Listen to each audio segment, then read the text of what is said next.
now to Making It Count, our series on the state of democracy in Canada. Tonight, a look at our electoral system and the push for change.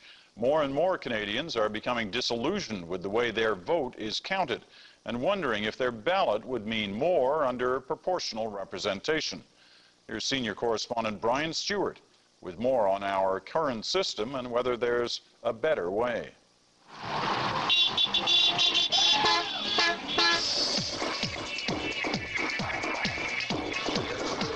In Canada, election campaigns are fast-paced, well-oiled, and as modern-looking as they get.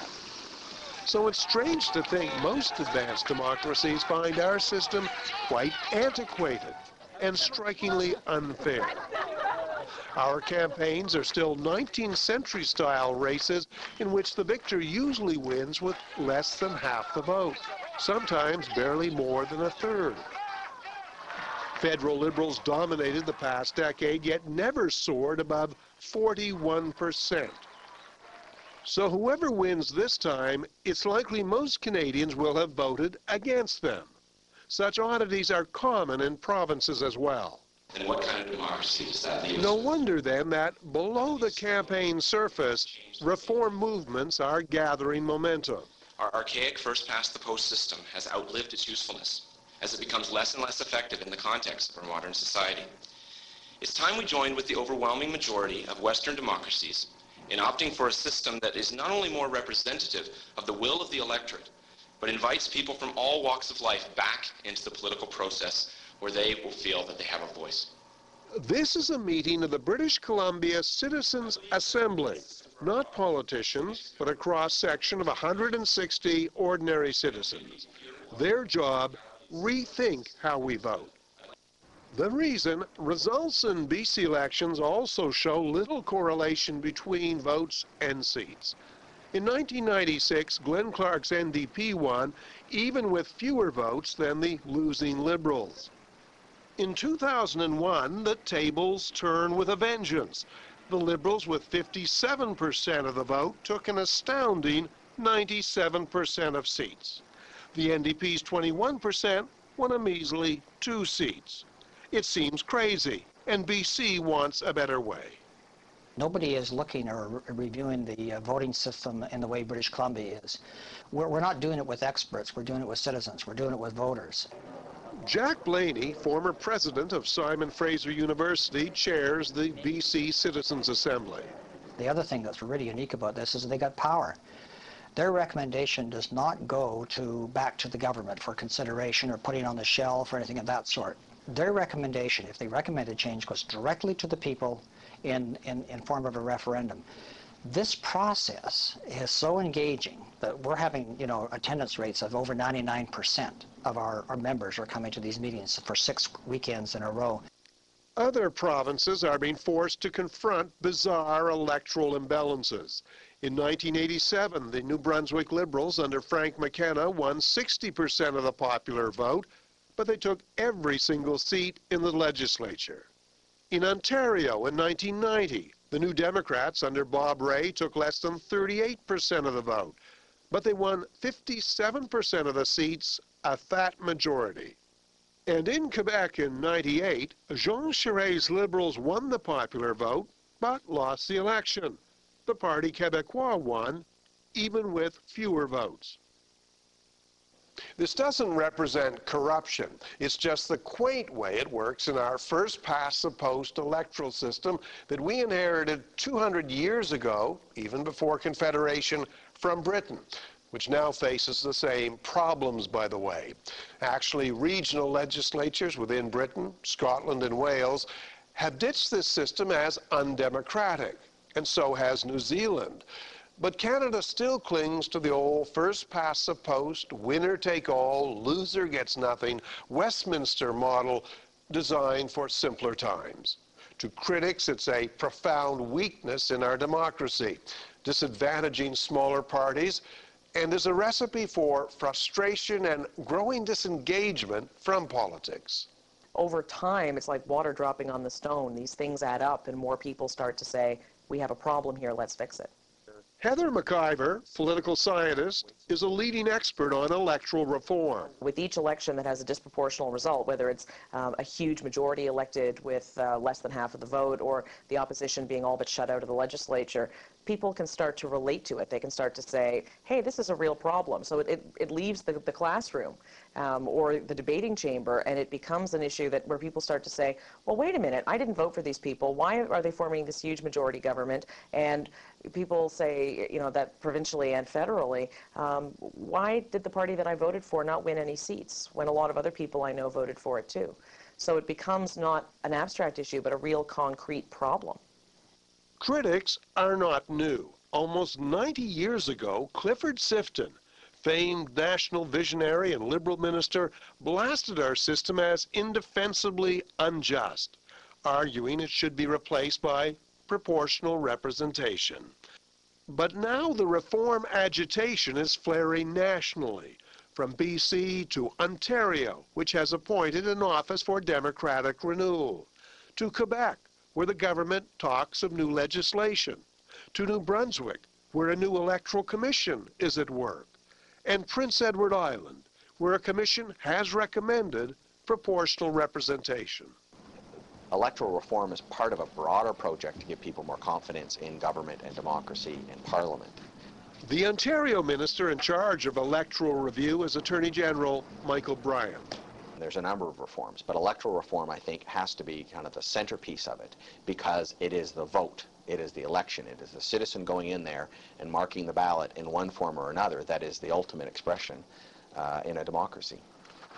Most reforms consider modified versions of European-style proportional representation. This rejects first-past-the-post results and instead ties party standings to popular vote percentages.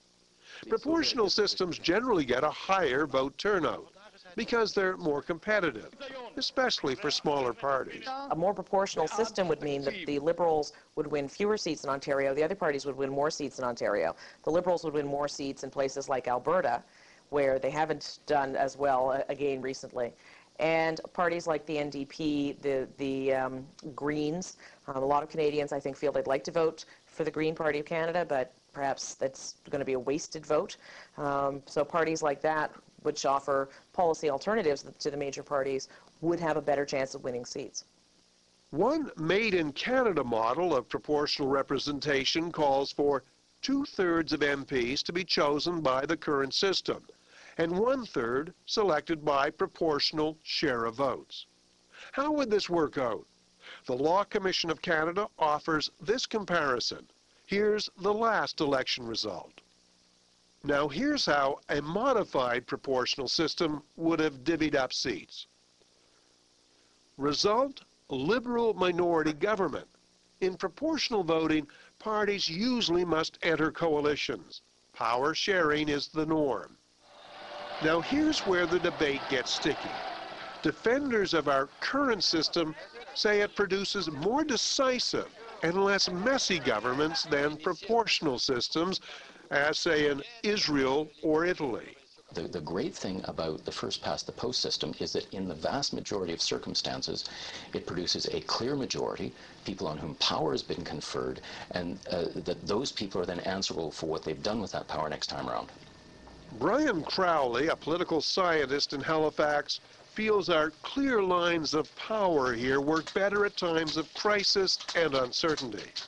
Also, our governments are more easily held accountable than coalitions in which several parties share power. The more we move away from a system that entitles the largest group of voters, you know, the party that receives the largest number of votes, to have power conferred on it and an ability to act decisively in society's interest when circumstances require it, and that they are then held accountable for what they do with that power at the next election. Anything that moves us away from that set of circumstances is a degradation of the strengths of our electoral system and not an improvement. Reform advocates argue the concern is exaggerated. Coalition is foreign to our tradition in Canada, but that doesn't mean it's a bad thing. People often point to Italy and Israel and say, look, coalitions collapse every 10 minutes. And in fact, that's simply not the case. If you look at coalitions in other countries like Germany and Sweden, they're very long-lasting. So it all depends on whether you accept the notion that single-party majority government is always a good thing. Personally, I think that it often leads to arrogance and stagnation, and that there's much to be said for forcing the parties to compromise and forcing parties in government to actually respond to and listen to people outside the inner circle of the leader. The issue could soon become a major national debate. Proportional representation has long been anathema to governments in Ottawa. After all, the status quo favors big parties. But the NDP insists a referendum on proportional representation is a bottom-line demand if they're asked to prop up a Liberal minority. Conservatives are also open to debate on change. But Liberals will be naturally hesitant to give up historic advantages. Any reform requires people who have won under the old system to volunteer to give it up. And the experience around the world is that that's a pretty difficult proposition. It's hard for people who have won under the old system to run the risk of whether or not the new system will give them the same advantages they've enjoyed in the past. So far, polls show Canadians still prefer our current system, despite its flaws, to something new. But a full public debate may change attitudes, and proportional representation may first be adopted at the provincial level, creating momentum for overhaul. It's pretty hard to believe, given what's happened in Ontario, Prince Edward Island, and Quebec, New Brunswick, that there will not be some changes in the voting systems over the next year or two. Clearly, I think that people are not in the mood for constitutional change. You know, we've taken a couple of cracks at that. I don't think people want that. But I think there is a kind of a feeling that there's a time for some reform in our democratic processes.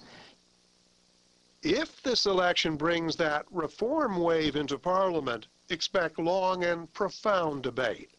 For both sides have strong arguments. The power stakes are high, and changing a long-entrenched electoral system is never easy. For The National, I'm Brian Stewart.